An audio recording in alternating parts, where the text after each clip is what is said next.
Bonjour, c'est Ursule encore. On est le 5 mars 2025. Alors, je viens sonner la trompette aujourd'hui encore et je viens proclamer le retour de notre Seigneur Jésus-Christ. Amen et alléluia. Soyons tous bénis, soyons remplis de sa joie. Amen. Alors, aujourd'hui, je viens parler de remplir sa lampe d'huile. Amen. C'est le temps, n'est-ce pas, que nous devons occuper, n'est-ce pas? S'il y a une chose que nous devons occuper, que nous devons nous préoccuper, c'est de remplir nos lampes. Amen, excusez-moi. Alors, c'est de se concentrer à remplir nos lampes et de laisser les autres choses à côté.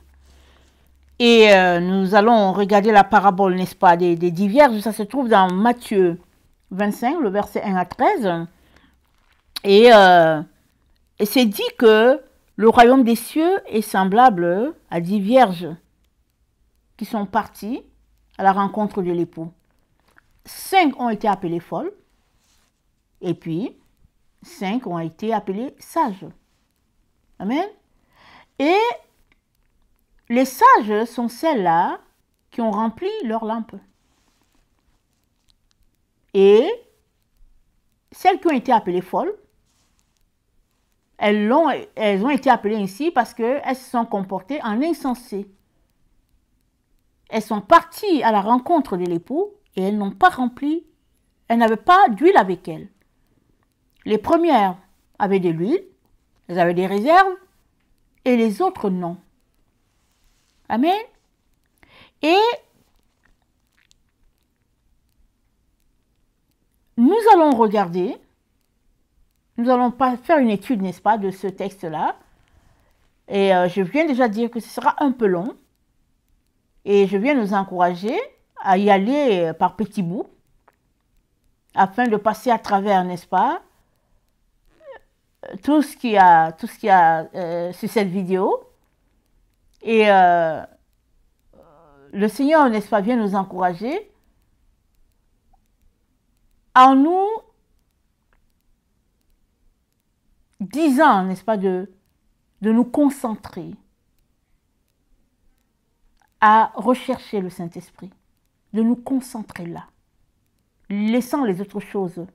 Même si les autres choses sont utiles, même si les autres choses sont importantes, concentrons-nous maintenant là, à rechercher le Saint-Esprit, à demander, même si on en a, même si on a tous les dons que le Saint-Esprit donne, concentrons-nous encore à demander encore. Et le Seigneur peut nous remplir plusieurs fois. Il peut nous visiter plusieurs fois. Parce que c'est pour sa propre gloire. C'est pour la gloire du royaume. Et nous sommes dans ce temps, n'est-ce pas, où c'est de nous joindre, n'est-ce pas, à notre Dieu, afin de faire rentrer la récolte. Alors, pourquoi les autres ont-elles été appelées folles? Amen. On va regarder ça. Ok. Pourquoi est-ce que les folles, celles-là appelées folles, n'ont pas pris d'huile avec elles? Amen. Pourquoi n'ont-elles pas pris d'huile? On pourrait dire que, voilà, elles sont folles, dont elles n'ont pas eu conscience qu'il fallait le faire. Mais en fait, leur folie, c'était le fait de n'avoir pas choisi la crainte de Dieu. Amen, c'est ça que la Bible nous dit. Alors, c'est pourquoi j'ai dit qu'on va passer, on va faire des études au fur et à mesure qu'on va avancer dans notre sujet. Alors, je nous invite à regarder Proverbe 1, le verset 29. Proverbe 1, le verset 29 dit « Parce qu'ils ont haï la science et qu'ils n'ont pas choisi la crainte de l'Éternel, parce qu'ils n'ont point aimé mes conseils et qu'ils ont dédaigné toutes mes réprimandes, ils se nourriront du fruit de leur voix. » Amen. Ils se nourriront du fruit de leur voix. ils se rassasieront de leurs propres conseils. Amen. Car la résistance des stupides les tue et la sécurité des insensés les perd. Amen. Donc, elles ne sont pas folles dans leur nature, n'est-ce pas? Mais elles n'ont pas aimé le conseil de l'Éternel. Elles ont dédaigné sa correction. Amen. Et c'est dit, ceux-là qui se comportent comme ça vont se rassasier de leur voix. Amen. Et c'est dit que la résistance des stupides les tue. Donc, si Dieu nous dit quelque chose et qu'on résiste à ce qu'il dit, alors on aura juste choisi la voie qui va nous perdre. Parce que Dieu est un Père et c'est à titre de Père qu'il nous corrige, qu'il nous dit « Prends telle voie, fais ceci, fais cela ». Souvent c'est difficile, souvent c'est humiliant, mais le roi David a dit « Je m'égarais, mais tu m'as humilié pour me montrer la bonne voie. » Amen. Je m'égarais. Et après m'avoir humilié, je suis revenu sur le bon sentier. Merci pour ta direction. Merci pour ta protection. Ça, c'est le roi David qui a dit ça. Je fais un résumé de ça. Alors, c'est dit, la sécurité des insensés les perd.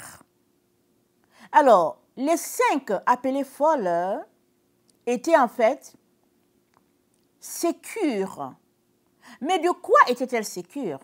Elles étaient sécures que leurs 5 amis viendraient à leur secours. Elles étaient sécures dans leur relation avec leurs camarades. Donc, elles sont appelées folles parce qu'en fait, ce sont des insensés qui ont pensé une solution, qui ont imaginé une fin possible et finalement, elles se sont retrouvées prises à leur propre résistance. Amen. Donc, ça c'est le Proverbe 1, le verset 29. Amen. Elles n'ont pas aimé les conseils de Dieu. Et c'est dit, une personne qui se comporte comme ça va se rassasier, n'est-ce pas, de ses voix. Donc, la question qui est là, c'est où se trouve la crainte de Dieu? Puisque notre texte commence par le fait que, parce qu'ils ont haï la science et qu'ils n'ont pas choisi la crainte de Dieu. Mais maintenant, où se trouve la crainte de Dieu? Amen. Alors, quand on regarde la Bible, nous savons que c'est dit que, allons-y dans Proverbe 2. Amen.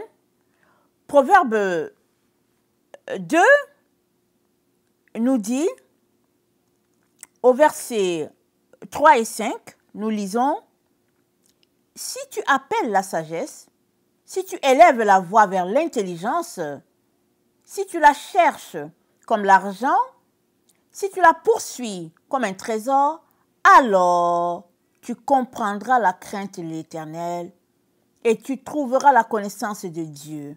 Car l'Éternel donne la sagesse, de sa bouche sortent connaissance et intelligence. » Amen. Il tient en réserve le salut pour les hommes droits. Alors, si tu cherches, si tu appelles la sagesse, c'est-à-dire la sagesse de Dieu, si tu l'appelles et si tu la poursuis, comme tu es en train de poursuivre le travail, ou bien tu es en train de poursuivre l'or, ou bien tu es en train de poursuivre le business, si c'est comme ça que tu poursuis Dieu, n'est-ce pas, pour dire, Seigneur, je veux ta sagesse, j'aimerais vraiment comprendre tes œuvres et tout, si c'est comme ça que tu cherches ça, c'est dit, alors tu comprendras la crainte de l'Éternel. La crainte de l'Éternel est un cadeau pour ceux-là qui ont laissé de côté les richesses de ce monde, les valeurs de ce monde, tout ce qui est de ce monde. Ils l'ont laissé, ils ont préféré Dieu à tout ce que le monde peut leur offrir. C'est à partir de là qu'ils vont comprendre et apprendre la crainte de l'Éternel. Avant cela, non. Pourquoi? Parce que la crainte de l'Éternel, c'est quelque chose de très précieux. C'est si précieux que la sagesse de Dieu ne va pas montrer cette voie-là à tout le monde. Elle va montrer cette voie-là à ceux-là qui cherchent Dieu. Parce que c'est dit, parce qu'ils ont haï la science et qu'ils n'ont pas choisi la crainte de l'Éternel, parce qu'ils n'ont pas aimé mes conseils. Les conseils de qui? Les conseils de la sagesse. Ils n'ont pas aimé mes conseils, alors ils se nourriront du fruit de leur voix. Commence par aimer la sagesse de Dieu. Commence par désirer, par soupirer après Dieu. Commence par l'appeler pour dire, papa, j'aimerais vraiment te connaître, j'aimerais faire partie de tes enfants. Commence là. Soupire après Dieu. Soupire après sa présence. Il va se révéler à toi. Et il va te dire, si tu veux me connaître, alors Jésus-Christ, c'est le chemin par lequel je me fais connaître. Parce que Jésus-Christ, c'est le pont, n'est-ce pas, entre Dieu et les hommes. Et voilà pourquoi je commence, n'est-ce pas, je m'arrête, je prends une parenthèse ici pour te dire, Jésus-Christ t'appelle. Il est le pont entre Dieu et toi. Il est le Fils de Dieu, n'est-ce pas? Dieu l'a offert en sacrifice à l'humanité pour que, par lui, tu puisses venir à Dieu et être adopté. Alors, tu deviens enfant de Dieu si tu donnes ta vie à Jésus. C'est pas compliqué, c'est simple. Il suffit juste que tu ouvres ta bouche, que tu dis, Seigneur Jésus, j'aimerais être ton enfant. Merci d'être mort sur la croix pour moi, d'avoir payé le prix de ma rançon. Merci d'avoir fait cela. En retour, je te donne ma vie. Aide-moi à marcher dans tes voies. Accorde-moi ton Saint-Esprit pour que je puisse, n'est-ce pas, connaître les voies du Père. Accorde-moi ta sagesse pour que je puisse marcher dans les voies de lumière. Et merci de ce que tu as entendu ma prière, tu l'as exaucée. Merci de ce que je suis fait enfant de Dieu aujourd'hui même. Alléluia et Amen. Alors si tu as fait cette prière, tu es enfant de Dieu. Ce n'est pas compliqué. Maintenant,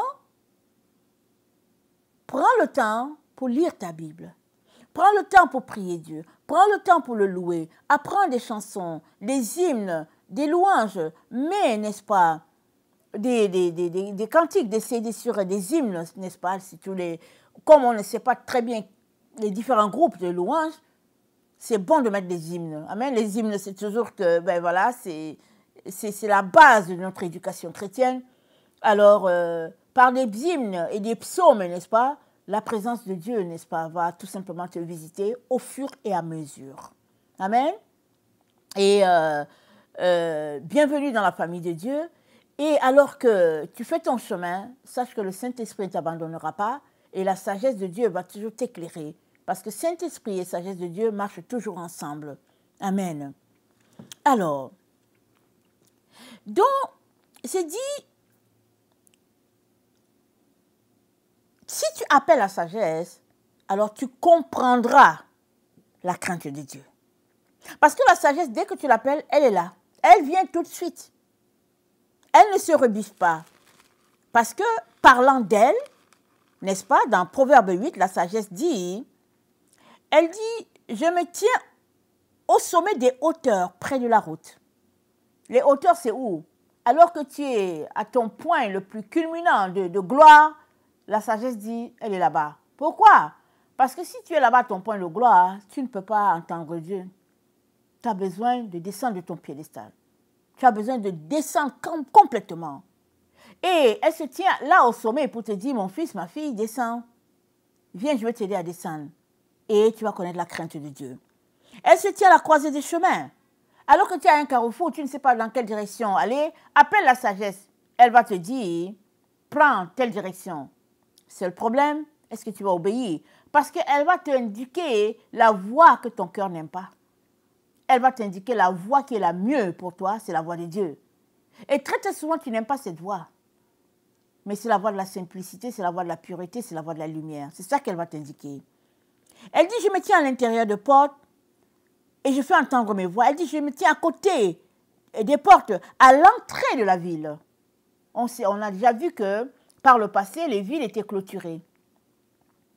Alors, avant d'entrer dans une ville, il faut qu'on t'ouvre, sinon tu ne vas pas entrer, surtout si tu es un étranger. Elle dit, elle se tient là. Ça veut dire que dans tes carrefours, dans les points où tu te poses des questions, la sagesse de Dieu est là. Si tu l'appelles, elle va venir. Tout de suite, elle s'amène. Maintenant, le second mouvement que tu devras faire, c'est est-ce que je vais lui obéir ou pas? Et c'est là que la distinction va se faire entre celui-là qui choisit la voie de la folie et celui-là qui choisit la voie de la sagesse. Amen. Alors, donc la sagesse te dit, tu vas comprendre la crainte de l'Éternel à partir du moment où tu vas l'appeler dans ta vie. Amen. Alors, on va regarder un texte dans Siracide. Siracide 32, le verset 14. Siracide, en fait, c'est dans la Bible Taube, mais tu peux taper en ligne et puis avoir le texte de Siracide. Alors, dans Siracide 32, le verset 14, c'est dit, « Celui qui craint le Seigneur accueille l'instruction, et ceux qui le cherchent dès l'aurore obtiennent sa faveur. Celui qui scrute la loi en sera rassasié, mais elle sera pour l'hypocrite une occasion de chute. Ceux qui craignent le Seigneur reconnaîtront ce qui est juste, et telle une lumière, feront briller leurs bonnes actions. » Amen. Celui qui craint le Seigneur accueille l'instruction. C'est là que ça commence la crainte du Seigneur. Tu accueilles l'instruction. Mais si ce que tu entends, tu le repousses tout de suite, alors tu ne peux pas avoir la crainte de Dieu. Parce que ça commence par accueillir l'instruction. Même si tu ne la comprends pas, c'est de dire, Seigneur, si ça vient de toi, éclaire-moi. Aide-moi à saisir ce que tu veux me dire. Parce que je ne comprends pas. Au lieu de tout repousser du revers de la main, c'est plutôt mieux d'appeler la sagesse à ce carrefour où tu te tiens, où tu te dis, mais est-ce que ce que j'entends c'est vrai? Appelle la sagesse de Dieu et comme dit tantôt, elle va venir tout de suite. Elle va venir t'éclairer. Amen. L'autre passage que j'aimerais qu'on regarde se trouve dans Sagesse 1. Ce livre aussi se trouve dans la Bible Taube, mais on peut l'avoir aussi en ligne. Si on tape Sagesse, on va voir cela. Donc, dans Sagesse, le chapitre 1, le verset 5, ça dit « Car le Saint-Esprit qui éduque fuit la duplicité. Il s'écarte des pensées folles. Il est mis en échec quand survient l'injustice. » Amen. Et au verset 7, c'est dit, « Oui, l'Esprit du Seigneur remplit la terre. Et comme il contient l'univers, il a connaissance de chaque son. » L'Esprit du Seigneur remplit la terre. Il a connaissance de chaque son. L'Esprit du Seigneur sait tout. Amen. Jésus-Christ a dit quoi? « Je ne vous laisserai pas orphelins. Je vous donnerai un autre consolateur. Il sera toujours avec vous. » Donc Jésus est parti, mais il ne nous a pas laissé orphelins. Le Saint-Esprit est là. Alors, le texte nous dit, l'Esprit du Seigneur remplit la terre, ça remplit l'univers. Amen. Et il connaît chaque son. Et il y a un passage qui dit, l'Esprit du Seigneur scrute tout, il scrute tout. Il n'y a rien que l'Esprit du Seigneur ne connaît pas. Une pensée est déjà scrutée par lui. Avant même que toi, ça ne vienne, il a déjà scruté la pensée. Il connaît tout. Il connaît les pensées, n'est-ce pas? Et c'est dit, qui a connu les pensées du Seigneur? Le Saint-Esprit connaît les pensées du Seigneur. Alors, si tu fais appel à l'Esprit de Dieu, à la sagesse de Dieu, mais il va te conduire sur la voie de Dieu. Tu seras conduit sur la voie de Dieu. Et comme dit tantôt, ça ne sera pas ce que tu aimes. Ce ne sera pas ce que tes oreilles aimeraient entendre. Ce que ta chair soupire après, ça ne sera pas ça. Ça sera ce que Dieu veut pour toi. Le tout reviendrait à toi-même d'obéir ou de ne pas obéir. C'est ça, parce que le tout va se tourner vers toi. Vas-tu obéir? Ou bien vas-tu dire, ça ne vient pas de Dieu. Il y a des personnes qui cherchent Dieu. Il cherche Dieu, il dit, Seigneur, je veux te connaître. Alléluia. Et Dieu se révèle.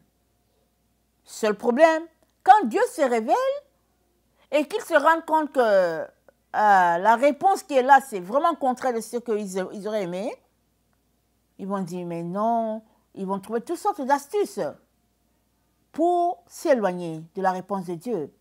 Qu'est-ce qu'on vient de lire? Le Saint-Esprit n'aime pas la duplicité. Et Jésus-Christ l'a dit d'une manière très simple. Il a dit, tu ne peux pas suivre deux voies. Tu ne peux pas. C'est une voie et c'est une seule à la fois. Que ce soit la voie de Dieu, que ce soit la voie de l'ennemi, tu ne peux pas suivre les deux. Tu as besoin de choisir.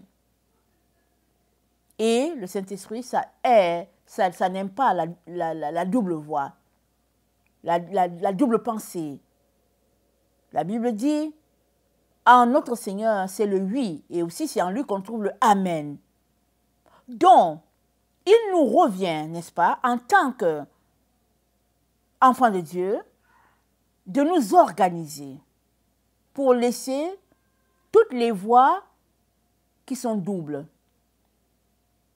Alors, on peut avoir pris la voie de Jésus en disant que voilà, je me suis écarté de l'autre voie, j'ai choisi Jésus.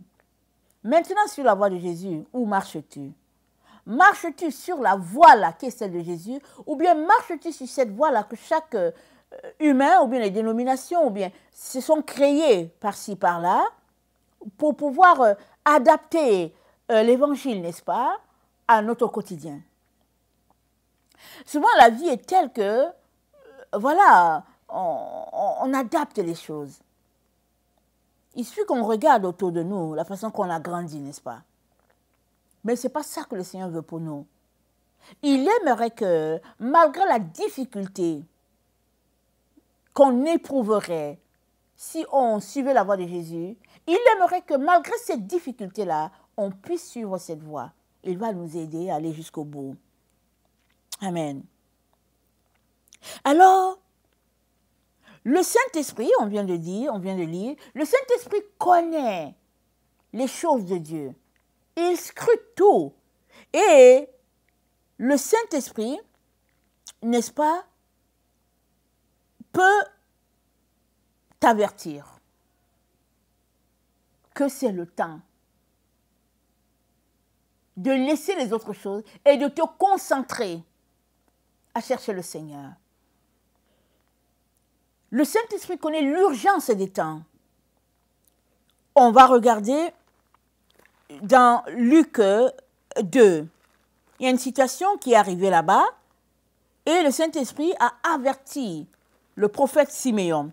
Luc 2, le verset 26, ça dit « Siméon avait été divinement averti par le Saint-Esprit qu'il ne mourrait point avant d'avoir vu le Christ, le Seigneur. Il vint au temple poussé par l'Esprit. » Amen. Le Saint-Esprit l'a poussé à aller au temple. Il est parti. Et arrivé là-bas, ça a coïncidé que les parents de Jésus sont arrivés en même temps pour présenter l'enfant. Amen. Et c'est dit qu'il l'a reçu dans ses bras, il a béni le Seigneur et il a dit, « Maintenant, Seigneur, tu laisses aller ton serviteur en paix, selon ta parole, car mes yeux ont vu ton salut. » Amen. Les yeux de Siméon ont vu son salut, ce n'était qu'un bébé. Mais parce que Siméon était un prophète de Dieu et qu'il priait, il a vu, n'est-ce pas, le salut était là. Il était sous forme d'un bébé, mais c'était le salut d'Israël, le salut du monde. Toujours Luc 2, le verset 36. C'est dit, il y avait aussi une prophétesse, Anne, fille de Phanuel, de la tribu d'Asser. Et c'est dit, étant survenue, je suis au verset 38, elle servait Dieu nuit et jour dans le jeûne et dans la prière. Étant survenue, elle aussi, à cette même heure, elle louait Dieu. Elle parlait de Jésus à tous ceux qui attendaient la délivrance de Jérusalem. Elle est venue à cette heure-là. C'est le Saint-Esprit qui les a poussés à aller au temple. Et ils ont pu voir la gloire de Dieu. Et ils ont su que c'est le temps. Alors, on est dans ce temps où le Seigneur nous dit, concentrez-vous à remplir vos lampes. Les autres choses, ça peut attendre. On a tout le temps pour faire les autres choses. Pour faire de la peinture, pour tricoter, crocheter, faire du jardinage. On a tout le temps, tout le temps. Tout le temps pour faire de la couture, pour faire, je ne sais pas, les projets, écrire un livre. On a tout le temps.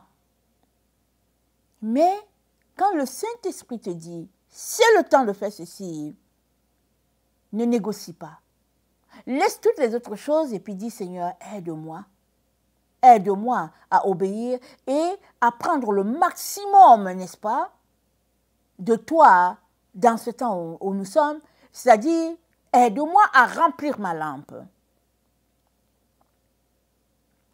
Vous savez, remplir la lampe, ça ne se fait pas une seule fois.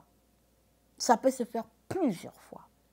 Et ça se fait plusieurs fois d'ailleurs. Chaque fois que je viens dans la présence du Seigneur, le Seigneur remplit ta lampe. Le Seigneur remplit ta lampe. Souvent, c'est tout simplement que ta lampe est pleine d'eau usée ou bien d'huile usée. Tu as besoin de la vider pour que la bonne huile là que le Seigneur te donne maintenant ne puisse pas se mélanger avec l'autre. Et puis, ça ne va pas aider. C'est mieux de vider, n'est-ce pas, l'huile qui est usée, qui est entachée, et de laisser l'Esprit de Dieu te remplir de sa huile fraîche, de son huile fraîche. Amen.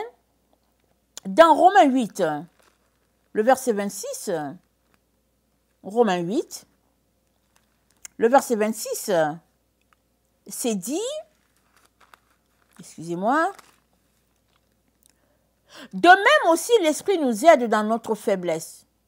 Car nous ne savons pas ce qu'il nous convient de demander dans nos prières, mais l'Esprit lui-même intercède par des soupirs inexprimables. Et celui qui sonde les cœurs connaît quelle est la pensée de l'Esprit, parce que c'est selon Dieu qu'il intercède en faveur des saints. Celui qui sonde les cœurs connaît quelle est la pensée de l'Esprit. Le Saint-Esprit connaît tout. Alors, quand il te dit, quand il te presse, mais il ne te presse pas avec des bâtons, il te presse de la manière la plus douce, gentiment. Doucement.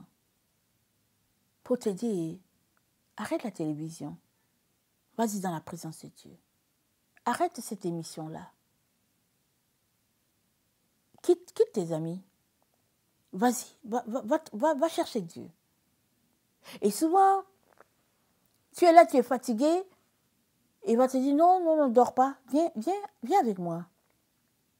Reste avec moi, je vais te dire quelque chose. Et pendant qu'il te dit ça, il va aussi te donner d'être éveillé. Parce que c'est à ce moment-là qu'il veut te parler. Mais tu peux te demander, mais pourquoi est-ce que c'est maintenant? Mais c'est le timing du Saint-Esprit. Ce n'est pas toi, c'est le timing du Seigneur. Toi, il veut simplement que tu obéisses. Obéis et tu verras bien ce qu'il va te dire. Obéis d'abord. Sans le Saint-Esprit, nous ne pouvons rien. Nous ne pouvons rien faire. Parce qu'il est le remplaçant de Jésus et c'est lui qui connaît les pensées du Seigneur et c'est lui qui nous communique ça, n'est-ce pas? Donc, c'est le Saint-Esprit qui a mis au cœur des 10 femmes d'aller à la rencontre de l'époux. Donc, c'est dit, les 10 vierges sont parties à la rencontre de l'époux. Elles sont vierges parce qu'elles étaient consacrées à leur Seigneur. Elles étaient mises à part pour leur Seigneur. Elles aimaient leur Seigneur et elles ont dit, nous, on va l'attendre. Alléluia, amen. Maintenant, c'est dit qu'elles sont parties. Alors, celles-là qui ont été appelées sages ont réfléchi et elles ont dit, on va remplir nos lampes. Les autres ont dit, ben voilà, elles sont parties. On saura par après qu'elles comptaient sur l'huile des autres. C'est ça le danger qu'il y a. Quand tu vas en excursion, est-ce que tu comptes sur quelqu'un d'autre? Ou bien, est-ce que tu prends ton petit sac à dos, tu mets tout dedans et tu t'en vas? bien, vous êtes à 3, à 4, que fais-tu? Est-ce que tu laisses les autres préparer ton sac à dos? Non. Vous partez en excursion en montagne. Donc, tu prépares ton sac à dos, les autres aussi préparent leur sac à dos, et puis vous partez. La surprise serait que, arrivé au sommet de la montagne et que c'est l'heure de manger, chacun ouvre son sac, et puis toi, tu n'as rien dans ton sac. Tu avais juste le sac à dos comme ça, parce que tu as compté sur les biscuits des autres, la bouteille d'eau des autres. Ce serait dommage, n'est-ce pas? Mais généralement, on ne fait pas ça. On sait que là, on est un peu coupé de la ville et on fait le nécessaire pour avoir ce qu'il y a. Au cas où il y aurait une intempérie, on pourrait quand même tenir jusqu'à ce qu'on revienne au niveau de la ville. Mais comment se fait-il que, au niveau spirituel, on a tendance à ne pas se préoccuper de cet aspect-là? Comment? Amen. Je n'ai pas tous les éléments de réponse, mais ce que le Seigneur me pointe, c'est que on a grandi, n'est-ce pas, avec la pensée que Jésus-Christ va tout faire. Parce qu'il nous a sauvés. C'est gratuit. Il nous aime. Et c'est lui qui fait tout pour nous. Amen, alléluia. C'est vrai qu'il fait tout pour nous. Mais il y a un autre aspect que c'est nous qui devons le faire. Alors, imaginez un bébé. Vous avez pris soin de lui. Il était bébé. Et le bébé est rendu, n'est-ce pas, à 10 ans. Et il aimerait toujours que vous le portez sur le dos. Il aimerait toujours que vous mettiez la nourriture à sa bouche. Vous-même, en tant qu'adulte, vous allez dire, il y a un problème. C'est pas normal. Vous allez dire à cet enfant, hey, je t'ai porté jusqu'à 2 ans sur mon dos. Maintenant que tu marches et que tu cours, je ne peux pas encore te porter. Tu as 10 ans, je ne peux pas encore te porter. Prends-toi en charge. Après ton sac à dos, on doit partir. Et on peut voir ça. Quand c'est au niveau de la famille, on voit ça. Et puis, quand on a des enfants, on leur apprend à être indépendants, à être dans leurs affaires. Alors, de là à penser, n'est-ce pas, que c'est l'autre qui va faire, c'est le Seigneur qui va tout faire, c'est là que vient un peu le laisser aller de notre part. Parce que oui, Jésus-Christ prend soin de nous, oui, il fait tout pour nous, mais il y a des parties qu'on peut faire. Pouvons-nous les faire? Amen, pouvons-nous les faire? Et Jésus-Christ nous dit oui. Et il nous dit, c'est l'heure de remplir nos lampes, il nous dit de remplir nos lampes. Amen, c'est l'heure de remplir nos lampes. Allons-y, remplissons-les. Amen, remplissons-les. Alors, nous sommes informés que les sages ont rempli leurs lampes. Combien de temps cela a pris? On ne sait pas. Amen. On ne sait pas combien de temps. Est-ce que ça a pris des mois? Est-ce que ça a pris des années? On ne sait pas. Tout ce qu'on sait, c'est qu'elles ont choisi de remplir leurs lampes et les 5 autres n'ont rien fait. Elles ont compté sur leurs amis. Amen. Voilà pourquoi la Bible dit elles sont folles. Parce qu'elles ont manqué de sagesse. En d'autres mots, elles sont insensées. Parce que quand on regarde les 2 mots, folle et insensé, ces 2 mots sont synonymes. Mais très très souvent, avec la connotation de folle ou de fou, on a cette connotation-là que la personne est hors de sens. Qu'elle est incapable c'est-à-dire, genre un peu que c'est un peu sa frise de la maladie, elle est incapable de se contrôler. Mais avec le mot insensé, n'est-ce pas, on comprend que c'est une affaire de jugement, ou bien de décision, ou bien de mauvaise décision, ou bien de mauvais jugement. On le dit souvent, hein? Entre nous, ou bien entre nos enfants, avec nos enfants. Ah, mais ça, tu as été insensé ici, c'est pas normal. Donc, les 5 là, qui ont été appelées folles, au fait, elles sont insensées. Elles ont manqué de jugement, d'obéissance à ce moment précis. Parce que, c'est dit, le commencement de la sagesse, c'est la crainte de Dieu. Amen. Et pourquoi n'ont-elles pas craint Dieu? Qu'est-ce qui se passe? On peut se poser des questions. C'est une parabole. On peut mettre toutes les raisons qui peuvent faire que on manque de sagesse, n'est-ce pas? On peut mettre toutes les raisons. Toujours est-il que la sagesse divine, n'est-ce pas, se trouve à quelque part. Elle se trouve évidemment à l'endroit où se trouve notre Seigneur. Mais la sagesse divine aussi relève, n'est-ce pas, de quelque chose qu'on vient de voir tantôt. C'est, attendez, c'est dans Proverbe 1. J'aimerais qu'on regarde ça rapidement. C'est dit qu'elles ont manqué de sagesse. Et dans Proverbe 1, le verset 29, c'est dit, parce qu'ils ont haï la science, qu'ils n'ont pas choisi la crainte de Dieu, qu'ils n'ont point aimé mes conseils, qu'ils ont dédaigné toutes mes réprimandes, ils se nourriront du fruit de leur voix. Mais si Dieu te dit, va à droite, et que toi tu ne le fais pas, ça veut dire que tu as ta solution. Amen. Tu as ta solution. Et ce n'est pas ça que Dieu aimerait pour nous. Alors, quand il nous dit de faire quelque chose, allons-y, obéissons, n'est-ce pas, sans traîner les pas. Alors, dans Job 28, au verset 12, c'est dit, mais la sagesse, où se trouve-t-elle? Amen. Où se trouve la sagesse? Et c'est dit, où est la demeure de l'intelligence? C'est dit, l'homme n'en connaît point le chemin. Elle ne se trouve pas dans la terre des vivants. L'abîme dit, elle n'est point en moi. La mer dit, elle n'est point avec moi. Elle ne se donne pas contre de l'or pur. Elle ne s'achète pas au poids de l'argent. Elle ne se pèse pas contre l'or d'Ophir, ni contre le précieux onyx, ni contre le saphir. Elle ne peut se comparer à l'or ni au verre. Elle ne peut s'échanger pour un vase d'or fin.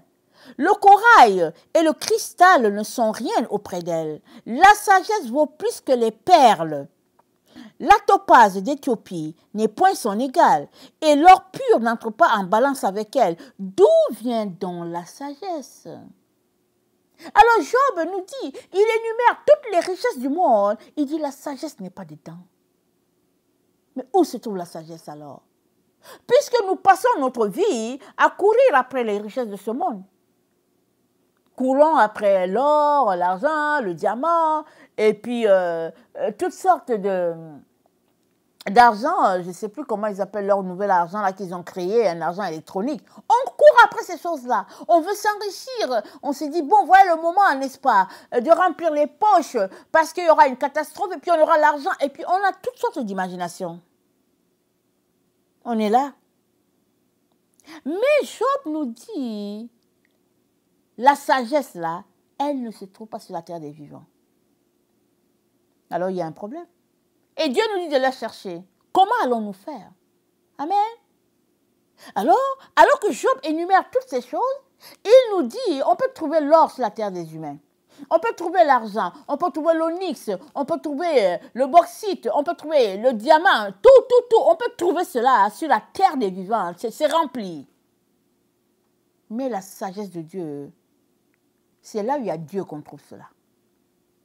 Amen, c'est là où il y a Dieu. Et au verset 23, nous sommes dans Job 28, c'est dit, c'est Dieu qui en sait le chemin. C'est lui qui en connaît la demeure. Car il voit jusqu'aux extrémités de la terre, il aperçoit tout sous les cieux. Quand il régla le poids du vent, quand il fixa la mesure des eaux, quand il donna les lois à la pluie, quand il traça la route de l'éclair et du tonnerre, alors il vit la sagesse et la manifesta.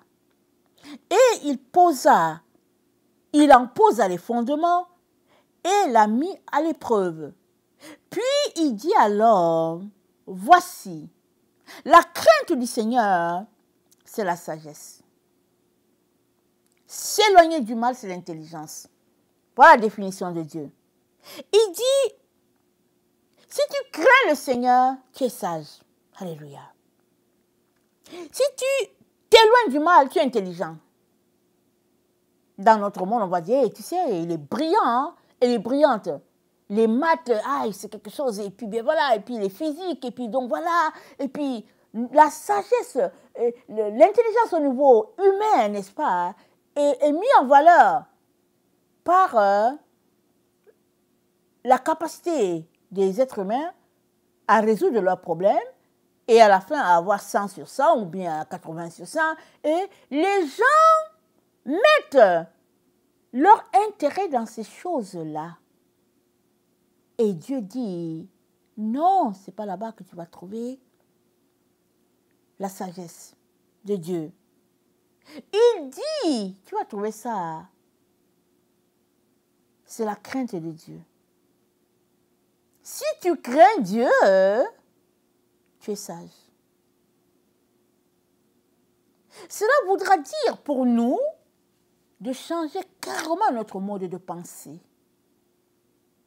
De faire un rewind de notre mémoire, de notre boîte, n'est-ce pas, avec laquelle on réfléchit. De faire un rewind de tout ça et de dire, Seigneur, aide-moi à penser comme tu penses. Amen. Alors, excusez-moi, je vais tourner ma page.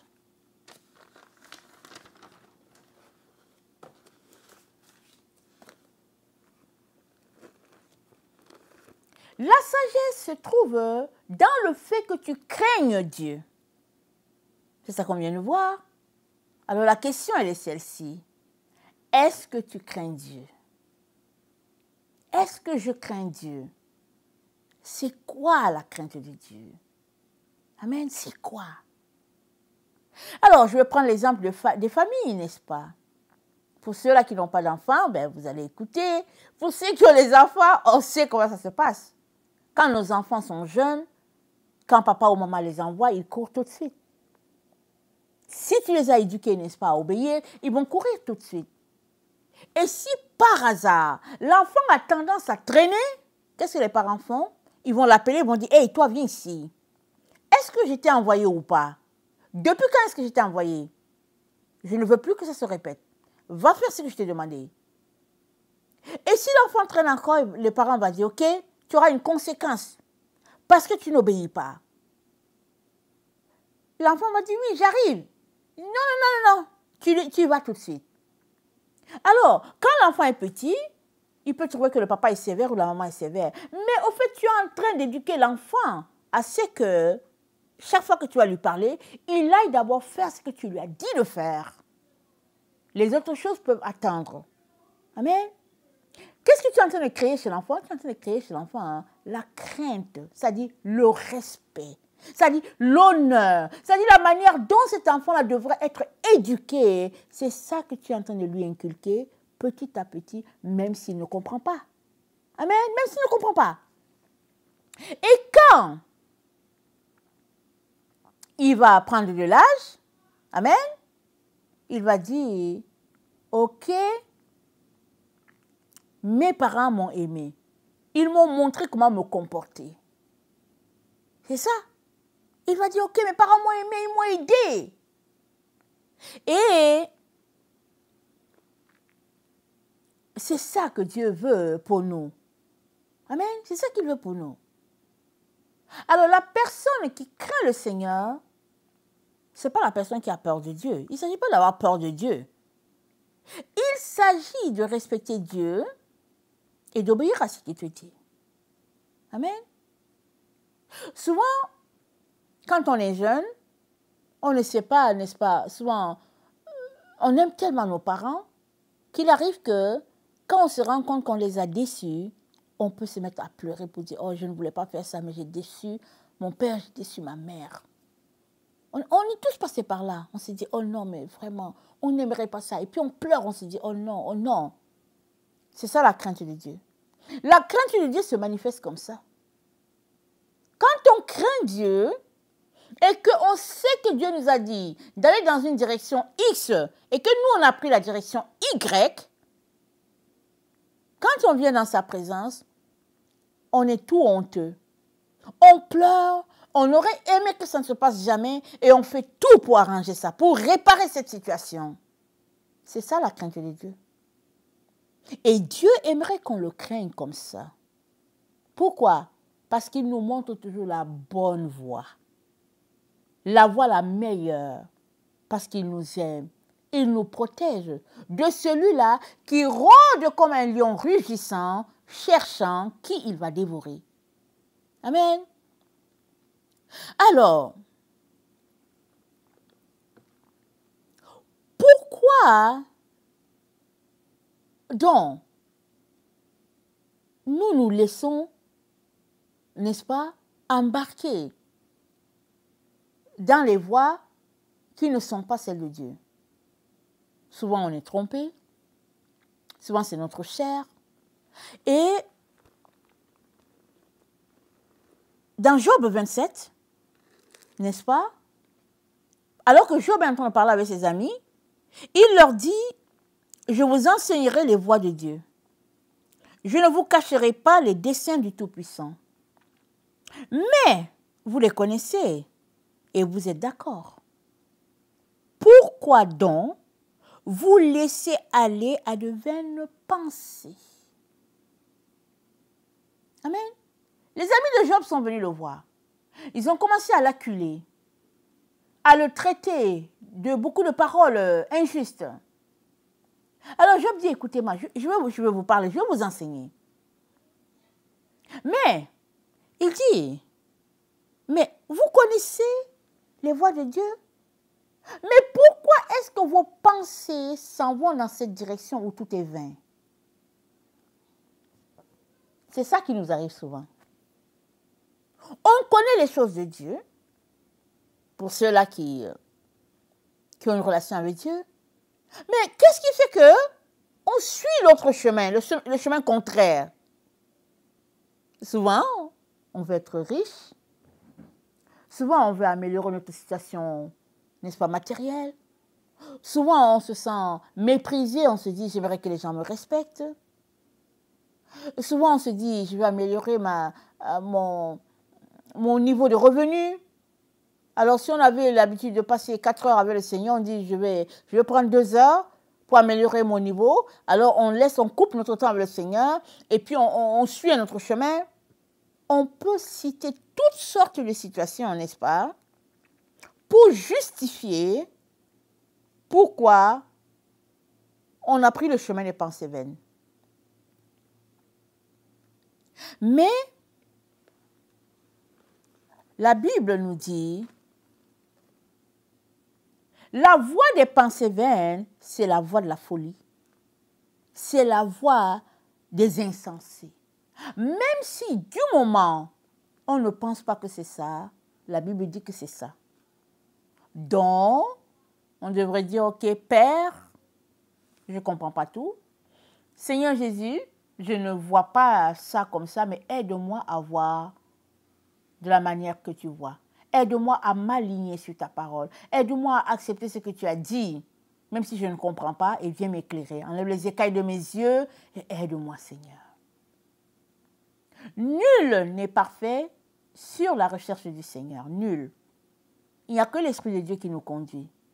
Il n'y a pas quelqu'un qui va venir ici sur la terre pour dire, oui, moi j'ai la connaissance et puis je connais plus que les autres parce que dont Jésus-Christ m'a dit ceci, je connais plus. Non, il n'y en a pas. Il n'y en a pas. Toutes les personnes, n'est-ce pas, vont à la même source. Ils vont là où il y a Jésus. L'Esprit de Dieu communique et c'est comme ça qu'ils peuvent connaître telle direction ou bien telle autre.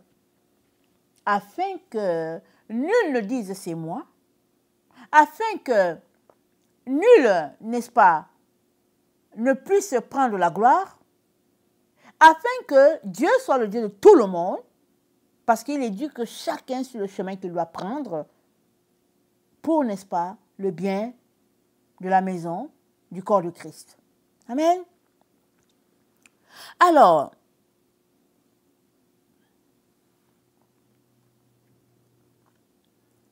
Job dit à ses amis, mais pourquoi vous prêtez à de vaines pensées?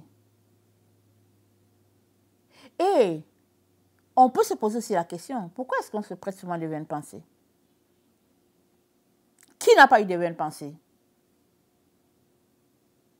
Qu'est-ce que Jésus-Christ a fait? Il a dit, arrière de moi, Satan. Quand la pensée est venue, l'empêchant d'aller à la croix, il a dit, arrière de moi, Satan. Combien de fois disons-nous arrière de moi, Satan, quand les pensées vaines nous envahissent? Combien de fois restons-nous sur la pensée vaine? Des heures avant de dire, hey, qu'est-ce qui se passe? Combien de fois? On reste sur la pensée, on se dit que ouais, et puis après, il se pourrait que, et puis on entre dans un labyrinthe, et on est là dans le labyrinthe, alors qu'on devrait faire comme Jésus, arrière de moi. Et laisser Jésus-Christ être le roi de nos pensées. Alors, notre frère, n'est-ce pas, dans la Bible, a réglé ce problème-là. Allons-y dans 1 Corinthiens 11. 1 Corinthiens 11, le verset 28. Le Seigneur nous dit, 1 Corinthiens 11, le verset 28, il nous dit que chacun d'eux s'éprouve soi-même. C'était au moment de prendre la Sainte Seine, le pain et le vin. Et le frère dit que chacun s'éprouve. Ce n'était pas au frère Paul de venir faire la question pour dire, ok, est-ce que tu es correct? Est-ce que tu penses que tu vas prendre la Sainte Seine? Et puis, ce n'est pas au frère Jacques de dire, bon, je veux savoir si tu as marché selon Dieu. Non. Trop compliqué pour passer dans la rangée, pour poser des questions aux gens. Il dit que chacun s'examine. Juge-toi toi-même pour savoir si tu peux prendre la Sainte Seine ou pas. Amen. Galates 6, le verset 4. Galates 6, le verset 4, ça dit que chacun examine ses propres œuvres. Alors, il aura sujet de se glorifier pour lui seul et non par rapport à autrui. C'est-à-dire, Dieu dit, juge-toi toi-même. Fais ton propre examen. Pas par rapport à autrui, mais fais ton propre examen par rapport à la parole de Dieu. Et regarde s'il y a quelque chose à changer. Change ça sans tarder. Le Saint-Esprit est là pour t'aider. Change cela. Amen. Alors, se pourrait-il que les folles ne sont jamais examinées? Amen. Et celles-là qui sont appelées folles, là, insensées, est-ce que ça se pourrait qu'elles ne se soient jamais examinées? Elles ont compté sur leurs amis, n'est-ce pas? Et l'autre chose qu'on pourrait dire, elles se sont certainement surexaminées en disant, on est prêtes. Puisqu'elles sont parties ensemble, elles ont suivi les saints autres, ils sont partis à la rencontre de l'époux. Elles se croyaient prêtres. Ou bien, elles se sont dit, on va faire ce que les autres font. Amen. On va faire ce que les autres font. Ils sont partis. Elles ont attendu. Le sommeil est venu, elles ont dormi. Mais les autres là, qui dormaient là, elles savaient qu'elles avaient leur réserve du à côté. Sur quoi comptaient les autres? Sur quoi comptaient les 5 folles? Elles comptaient sur l'huile des autres. Et ça, c'est l'erreur qu'on doit éviter. C'est l'erreur. Alors, c'est quoi la lampe? Allons-y, regardez dans Matthieu. Matthieu 6, notre Seigneur Jésus-Christ nous décrit c'est quoi il appelle lampe. Matthieu 6, le verset 22. L'œil est la lampe du corps. Si ton œil est en bon état, tout ton corps est éclairé. Je répète, l'œil est la lampe du corps. Si ton œil est en bon état, tout ton corps sera éclairé. Donc, elles sont parties à la rencontre de l'époux, elles ont mis de l'huile dans leur lampe. Ça veut dire que elles avaient le Saint-Esprit qui éclairait leur chemin. Amen. Ça veut dire qu'elles ont pris le temps de remplir, n'est-ce pas, leur lampe. Elles ont pris le temps de développer leur relation avec le Seigneur et de savoir que, tiens, c'est le temps de partir à sa rencontre. C'est le temps. Et c'est dit, on va regarder le verset, on est dans Matthieu 6, le verset 31 dit, ne vous inquiétez donc point, et ne dites pas que mangerons-nous, que boirons-nous, de quoi serons-nous vêtus, car toutes ces choses sont les païens qui les recherchent. Mais vous, cherchez premièrement le royaume de Dieu. On peut dire que les sages ont cherché en premier le royaume de Dieu. Elles se sont concentrées à chercher Dieu. Et alors qu'elles cherchaient Dieu, l'huile se produisait aussi en elles. L'huile était stockée en elles. Et elles le faisaient, plus de l'huile était là. Si bien que leur lampe, n'est-ce pas, n'était pas brouillée. Et elles savaient que c'est le temps. Et les folles ont dit, ok, c'est le temps, allons-y. Les sages savaient qu'elles comptaient sur leur Seigneur. C'est dit, elles ont dormi. Mais la Bible dit, pendant que, la Bible dit, mon esprit veillait pendant que je dormais. C'est-à-dire, ceux-là qui ont une relation avec le Seigneur, même dans le sommeil, leur esprit est éveillé. Quand ils dorment, c'est pour voir les choses. Quand ils prient, c'est pour voir les choses.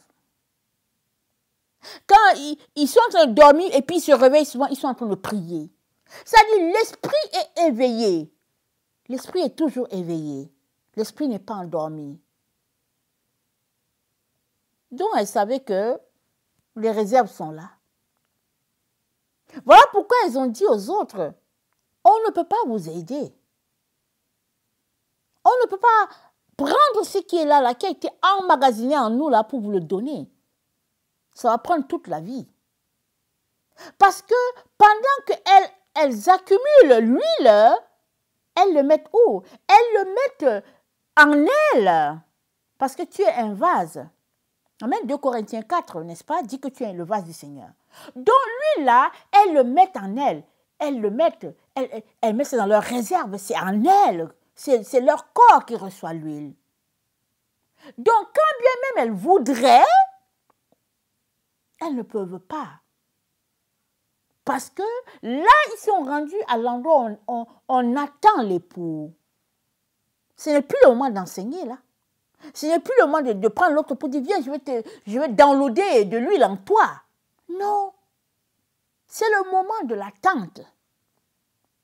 Et comme on ne sait pas quand est-ce qu'il va venir, alors la sagesse veut qu'elle ne se mette pas à distribuer l'huile. Pour dire, ok, tu n'as pas, ok, attends, je te donne. Ok, tu n'as pas, ok, attends, je te donne. Et finalement, à la fin, elles vont toutes périr, toutes les 10. Comme elles étaient sages, elles ont dit aux autres, on ne peut pas vous aider. On ne peut pas. Parce que la raison pour laquelle nous avons marché jusqu'ici, elle serait nullifiée. Elle serait rendue à zéro à cause de vous. Parce que nous nous sommes préparés, vous ne vous êtes pas préparés, et puis, non, il est hors de question qu'on s'est préparé pour ce moment-là et il est hors de question que à ce moment précis, on puisse tout laisser tomber à cause de vous. Voilà pourquoi dans Apocalypse 3, n'est-ce pas, au verset 11, c'est dit, « Je viens bientôt, retiens ce que tu as afin que personne ne prenne ta couronne. » Personne. Parce qu'on est dans le temps, n'est-ce pas, où les folles disent, « Donnez-nous un peu de votre huile. » Amen. C'est un besoin qui est là. Il est là, il est évident, le besoin est là. Elles ont besoin d'huile. Elles se rendent compte que, tiens, on n'en a pas.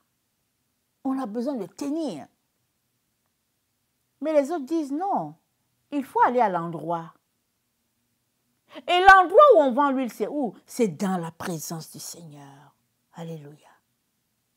C'est dans la présence de Dieu. C'est pourquoi Dieu nous dit, remplissez vos lampes. Remplissez-le. Arrêtez de perdre le temps à regarder le soccer, à courir après tel match de basketball, et puis telle nouvelle, et puis, je sais pas, je sais pas quelle émission. Il dit, arrêtez, concentrez-vous. Concentrez-vous. Amen. À chercher Dieu. Parce qu'à l'heure que vous le cherchez, vous êtes en même temps en train de remplir vos lampes.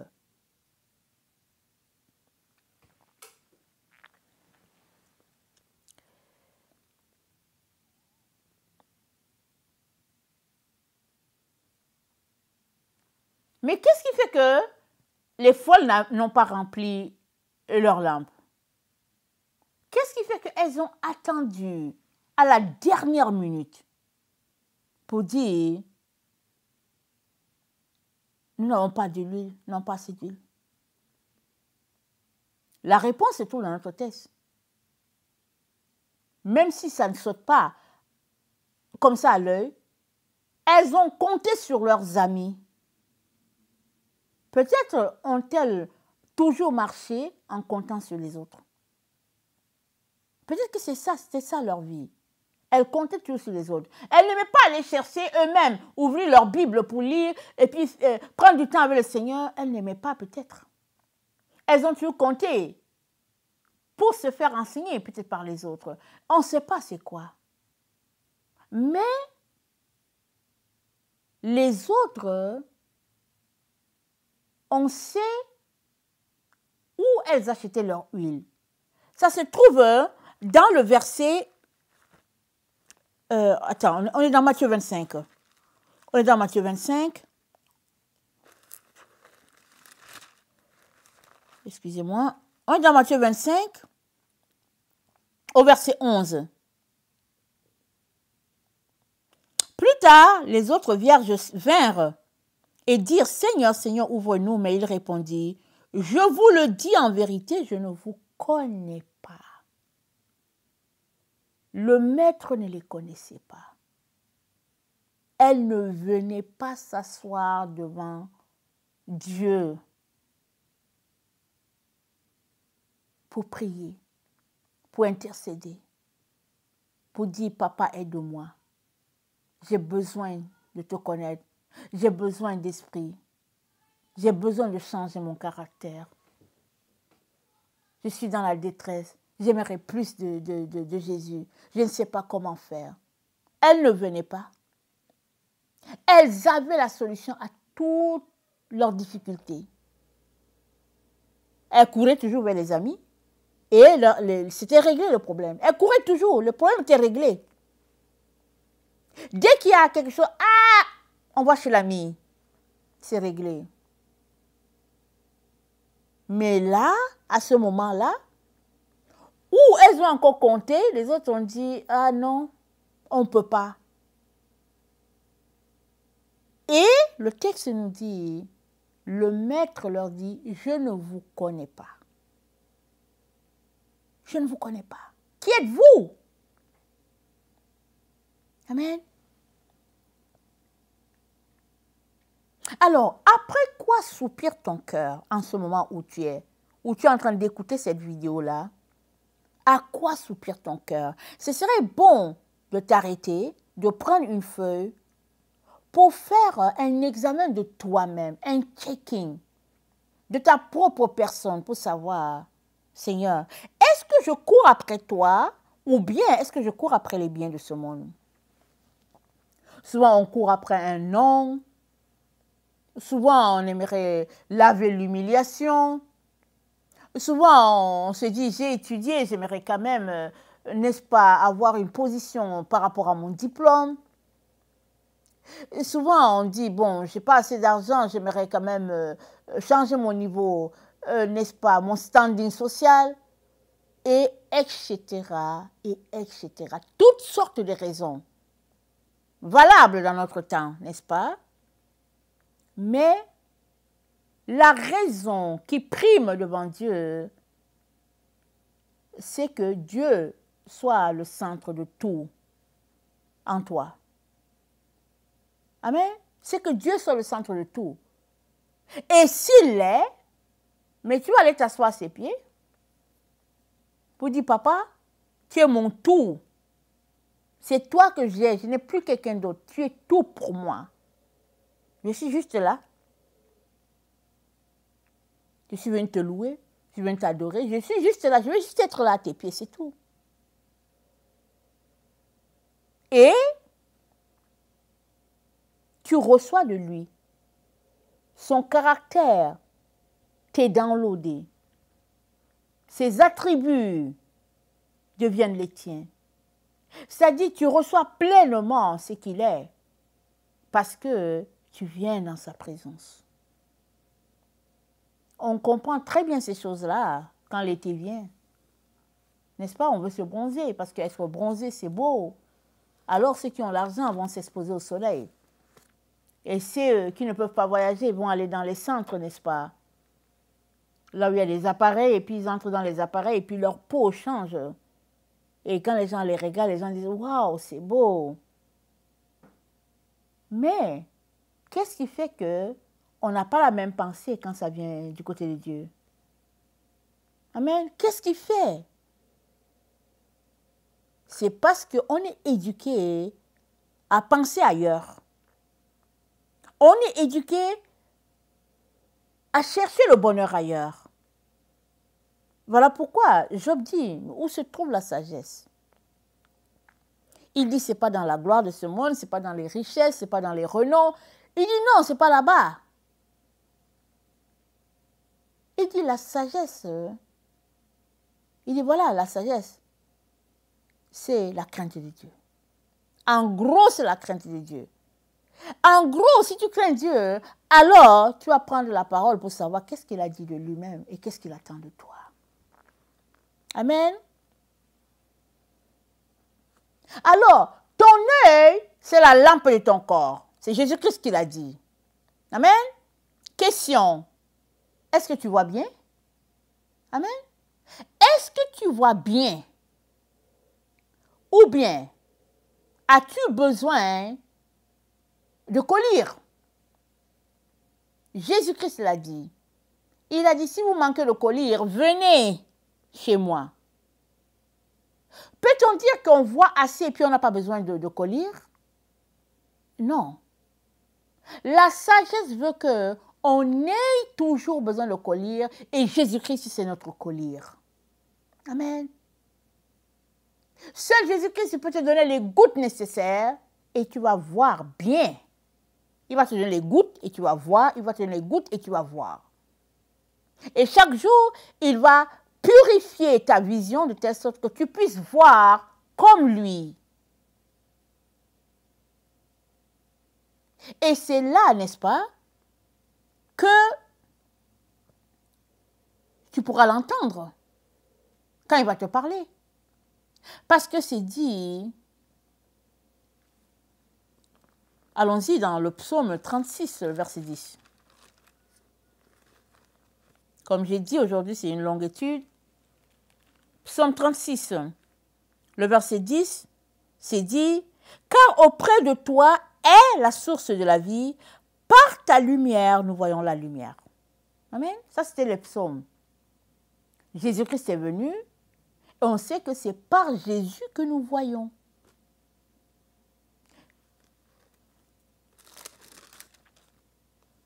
David dit, par ta lumière, Dieu, nous voyons la lumière. Et nous savons que c'est Jésus la lumière. Tu ne peux pas voir en dehors de Jésus. Ce n'est qu'à travers Jésus que nous voyons et nous voyons bien à travers Jésus. Si tu es en relation avec lui, tu vas voir ce que tu dois voir. Il va te donner de voir. Parce qu'il est la lumière, il est ta vision. Il est en toi, ben voilà, tu vois.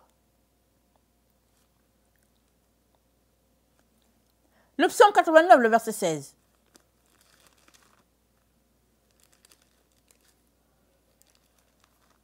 Psaume 89, le verset 16. C'est dit, excusez-moi, heureux le peuple qui connaît le son de la trompette. Il marche à la clarté de ta face, ô Éternel. Heureux le peuple qui connaît le son de la trompette. Ça dit, quand Dieu, n'est-ce pas, t'appelle dans une direction, allez, tu t'en vas dans cette direction-là. Quand il te dit non, c'est plutôt l'autre côté, tu t'en vas. Dieu écrit droit, n'est-ce pas, l'histoire de ta vie, mais avec des lignes courbes, comme lui, il veut. Il te dit à gauche, tu es à gauche. Il te dit à droite, tu es à droite. Il te dit non, horizontal, tu vas. C'est lui qui fait ça. Mais tu ne vas pas lui dire, Seigneur, hier tu m'as dit à gauche, et puis non, moi je suis fatigué, je ne veux plus, je vais rester ici à gauche. Tu viens de débarquer. Amen. Tu viens de débarquer de la direction de Dieu. Parce que oui, hier il te voulait à gauche, aujourd'hui il te veut à droite. Alors pourquoi est-ce que tu boudes? Pourquoi tu refuses? Vas-y. Si tu ne vois pas, tu ne verras pas ce qu'il veut que tu vois. Vas-y d'abord. Et tu verras. Très souvent, c'est ton cœur qu'il veut te montrer. Il te dit d'aller à gauche, vas-y. Là-bas, il va te montrer ton cœur. Il te dit d'aller à droite, vas-y. Il va encore te montrer ton cœur. Tout cela, c'est pourquoi? C'est pour que tu saches combien tu es faible et que tu as besoin de lui et comment tu peux prier. N'est-ce pas? Comment tu peux prier pour dépendre de lui à tout point de vue.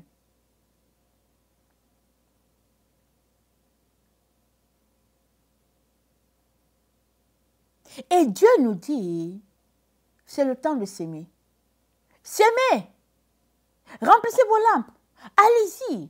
Concentrez-vous à l'essentiel. Ce qui est utile, ce qui est prioritaire. Concentrez-vous là. Et c'est Jésus-Christ, amen, notre priorité. Alléluia. C'est Jésus, il n'y a pas autre chose. Il n'y a pas autre chose. Tu peux dire, mais de quoi comment je vais manger? Pas grave, il va te donner à manger. Il nourrit les oiseaux, non? Il nourrit les oiseaux, regarde-les. Ils sont toujours là, ils ont tous les grains. Il va te nourrir. Mais les gens vont se moquer de moi parce que, bon, je n'ai pas un bon travail. Ce n'est pas grave. S'ils se moquent de toi, ce n'est pas grave. Tu ne vis pas pour eux, tu vis pour Jésus. Et tu es sur la terre parce que Dieu a voulu que tu sois là. Mais si les gens ont trouvé que la bonne manière, n'est-ce pas, de te représenter, c'est de te moquer de toi, alors laisse-les se moquer de toi. C'est la vie. Toi, continue ton chemin. Parce que un jour, tu te tiendras devant ton Créateur pour rendre compte de ce que tu allais faire sur la terre. Amen. Vas-tu obéir à Dieu alors? Ou bien lui dire, ok Seigneur, j'ai compris, tu me veux, n'est-ce pas, à droite, laisse-moi d'abord aller terminer ce projet que j'ai commencé du côté gauche. Amen. Vas-tu lui dire ça? Il va te dire, laisse tout ça tomber. Laisse. Tu dis, mais Seigneur, j'ai mis de l'argent. Il dit, laisse tout ça, laisse. Allez, suis-moi. Pourquoi il fait ça? Pourquoi est-ce que quand tu n'avais pas ton projet, il ne t'a rien dit? Tu cherchais sa voie, il ne t'a rien dit. Maintenant que tu es embarqué dans le projet, il te dit laisse ça. C'est parce que c'est ton test. Dieu veut savoir jusqu'où tu l'aimes. Est-ce que tu es sérieux quand tu dis Jésus, je te suivrai n'importe où? Il y a un monsieur qui a dit à Jésus, je te suivrai n'importe où. Jésus-Christ a dit, en tout cas, je n'ai pas l'endroit où dormir. Ça veut dire quoi? Le monsieur là s'est dit, en tout cas, si Jésus c'est la place pour dormir, il n'y a pas de problème, je vais dormir. Jésus-Christ dit, je n'ai pas d'endroit pour dormir. Et c'est vrai que Jésus-Christ dormait chez ses disciples. Il n'avait pas de maison. Il y a un autre qui a dit, Jésus-Christ, laisse-moi là-bas enterrer. Je ne sais pas si c'était son père. Jésus-Christ a dit, ah, laisse les morts enterrer leurs morts. Hein. Toi, suis-moi. Ok, tu vas dire, les gens vont dire, tu sais quoi? Il n'est pas allé. Voilà ce qui s'est passé dans sa famille, il n'est pas allé. Alors tu réfléchis pour dire, non, non, non, non, c'est pas Dieu qui... Non, Dieu n'est pas comme ça. Non, voilà, c'est fini. Tu n'as plus suivi Jésus. Tu es parti à l'endroit où ta famille t'a dit d'aller. On peut donner des exemples à ne pas en finir. Mais ce que le Seigneur aimerait, n'est-ce pas, pour toi, c'est que tu le mettes en priorité. Peu importe la pression par laquelle tu passerais. Parce que Jésus-Christ, ce n'est pas la religion. Ce n'est pas non plus le paraître. Ce n'est pas non plus le qu'en dira-t-on. Ce n'est pas ça. C'est quelle est ta mesure d'amour pour le Seigneur? Et comment es-tu prêt à obéir? Jésus ne te dit pas de venir avec, je ne sais pas, la connaissance extraordinaire de sa personne. Non, il te dit tout simplement, viens. C'est tout. Tel que tu es, il dit, viens. Sans rien à toi, rien, viens. Jésus-Christ te dit, viens. Il va te changer. Et il va faire de toi un pêcheur d'hommes. Il va te changer. Avec le peu que tu as. Tout ce qu'il demande de toi, c'est de venir. C'est de tout laisser, toutes ces choses-là. Où tu mets des notes de 100, de 90. Toutes ces choses que tu considères comme extraordinaires, comme merveilleuses. Jésus-Christ te dit, laisse tout ça et suis-moi.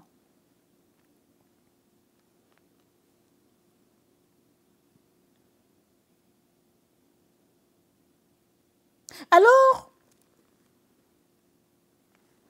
dans Matthieu 25, le verset 10, on est impressionné par quelque chose. On retourne dans notre texte, n'est-ce pas? Matthieu 25, le verset 10, c'est dit, pendant qu'elles allaient en acheter, l'époux arriva. C'est quand même quelque chose, n'est-ce pas? Elles n'avaient pas de lampe, d'huile dans leur lampe. Les amis leur ont dit, allez-y acheter. Elles sont parties et c'est dit, pendant qu'elles allaient, l'époux est arrivé. Mais on peut s'arrêter pour dire, Seigneur, qu'est-ce qui s'est passé? Tu as vu qu'elles partaient? Pourquoi est-ce que tu n'as pas attendu qu'elles aillent jusque-là et qu'elles reviennent? Pourquoi tu n'as pas attendu? Amen? Ça, c'est une bonne question. Je n'ai pas la réponse à tout, n'est-ce pas? Mais on peut dire que c'est Dieu qui décide. Ce n'est pas Jésus-Christ qui décide de quand il va revenir. Ce n'est pas lui. C'est Dieu qui décide de quand est le bon timing. Qu'est-ce qu'elle faisait quand c'est le moment de remplir les lampes? Qu'est-ce qu'elle faisait? On ne peut pas savoir. Est-ce qu'elles étaient sur les réseaux sociaux? Elles étaient en train de courir après les diplômes? Elles faisaient quoi? On ne sait pas. Est-ce qu'elles paraissaient? On ne sait pas qu'est-ce qu'elle faisait. Chacun peut mettre dedans ce qu'il fait, n'est-ce pas? Chacun peut mettre. À un moment donné, dans nos vies, on a tous été des folles, des sages, etc. C'est le chemin de la vie. Tu marches, tu dis, ah, mais tiens, on dirait que non, ici, là, c'est la voie de la folie. Je dois sortir de là, et puis, non, je dois sortir de là. Seigneur, pardonne-moi. Parce que la parabole des 10 vierges révèle la marche de notre âme, n'est-ce pas? Et comment il est de notre devoir de mettre Dieu en priorité pour que nos lampes soient toujours remplies de l'Esprit de Dieu. Parce que c'est l'Esprit de Dieu qui ranime la flamme en toi. C'est l'Esprit de Dieu, n'est-ce pas, qui te motive. C'est l'Esprit de Dieu qui te donne le zèle pour le Seigneur. C'est l'Esprit de Dieu qui te donne de toujours te réveiller et puis de vouloir toujours être avec le Seigneur. C'est l'Esprit de Dieu. Mais cet Esprit de Dieu ne marche pas avec quelqu'un d'autre à côté de lui. Il est le seul, il doit être la priorité des priorités. Mais si tu dis, Seigneur, oui, ton esprit, mais mon travail, mais mon business, mais ma beauté, mais, finalement, il y a beaucoup de choses qui viennent étouffer l'Esprit de Dieu et finalement, l'Esprit de Dieu, il est là, il ne fait rien.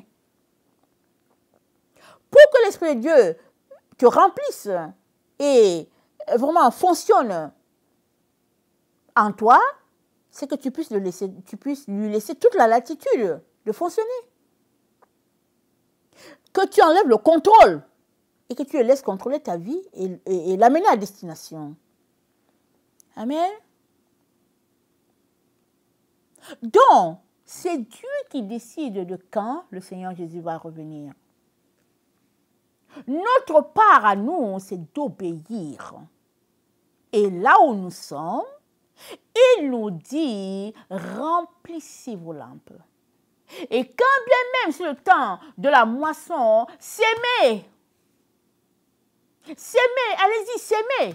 Vous allez moissonner d'un côté, vous allez s'aimer de l'autre côté, et puis il n'y aura pas d'arrêt dans, n'est-ce pas, la multiplication. Allez-y, allez-y, allez multiplier, allez-y. Et en même temps que vous s'aimez, que vous moissonnez, que vous s'aimez, que vous moissonnez, remplissez vos lampes, remplissez-les, remplissez-les. Ne laissez rien vous distraire, allez-y, allez-y.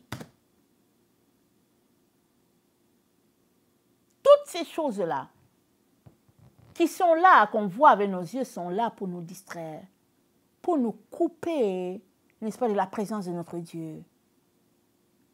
Mais nous devons faire violence à notre corps, la Bible dit. Depuis le temps de Jean-Baptiste, le royaume de Dieu est forcé, ce sont les violents qui s'en emparent.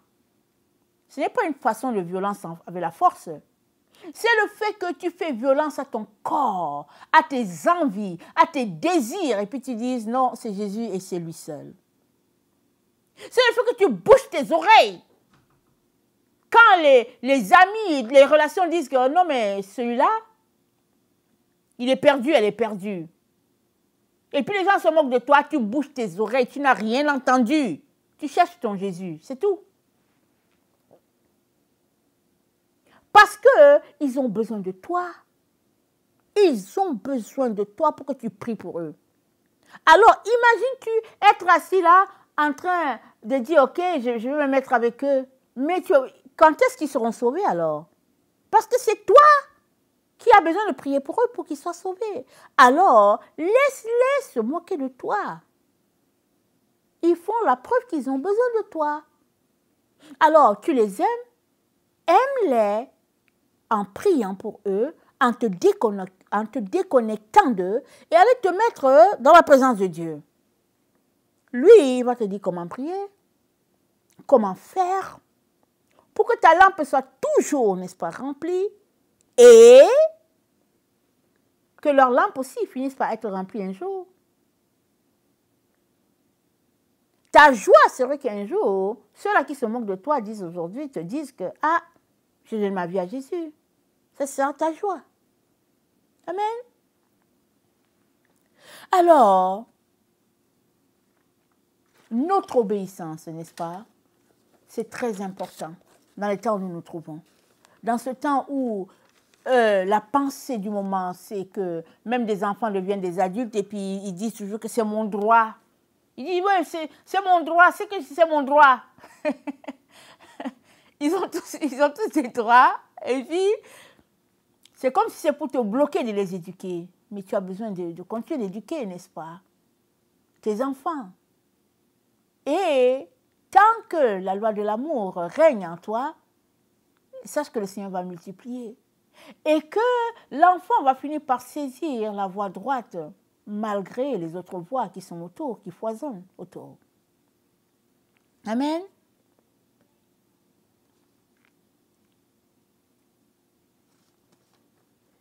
Et Matthieu 25, n'est-ce pas, on étudie dans notre texte, le verset 13 dit, « Veillez donc, puisque vous ne savez ni le jour ni l'heure. » Veillez. On a déjà parlé de ça. Ce n'est pas le fait de rester sans dormir. Ça peut arriver, n'est-ce pas? Ça peut arriver qu'on veuille juste aujourd'hui ne pas dormir tôt, on ne veut passer le temps avec le Seigneur, c'est ça, veiller. Mais veiller, c'est ici, c'est sortir de l'ignorance. C'est aller chercher de l'information. C'est s'armer de la pensée de Christ, n'est-ce pas? Et laisser de côté les pensées obscures. Laisser tout ce qui est ténèbres, n'est-ce pas? Et venir à la lumière. Et c'est Jésus-Christ la lumière. Jésus-Christ leur a dit aux folles, je ne vous connais pas. Pourquoi? Elles ne venaient pas dans sa présence. Elles ne venaient pas. Donc, voilà. Il n'y a rien qu'il puisse faire. Mais toi, n'est-ce pas, qui viens, alors, il est capable de te donner l'urgence du moment. C'est pour cela que le Saint-Esprit a poussé le prophète Siméon, le sacrificateur, en direction du temple. Et il a su que le bébé là qu'il portait, c'est lui le salut de l'humanité. La prophétesse Anne avec. Poussés par le Saint-Esprit, ils sont arrivés au temple. Le Saint-Esprit, c'est ça qui nous pousse. Il connaît la pensée de Dieu, il connaît le moment, il connaît le tempo, il sait qu'est-ce qui se trame parce qu'il est constamment dans la présence de Dieu. Toi, tu ne sais rien, on ne sait pas ce qui se passe. On ne sait pas ce qui se passe dans l'arrière-scène, on ne sait pas. Mais le Saint-Esprit sait. Il va te dire, aujourd'hui, ne sors pas. Reste faire ceci. Il va te dire, aujourd'hui, va dans telle direction, va faire ceci. Lui seul peut te diriger. Voilà pourquoi tu as besoin du Saint-Esprit plus que tout.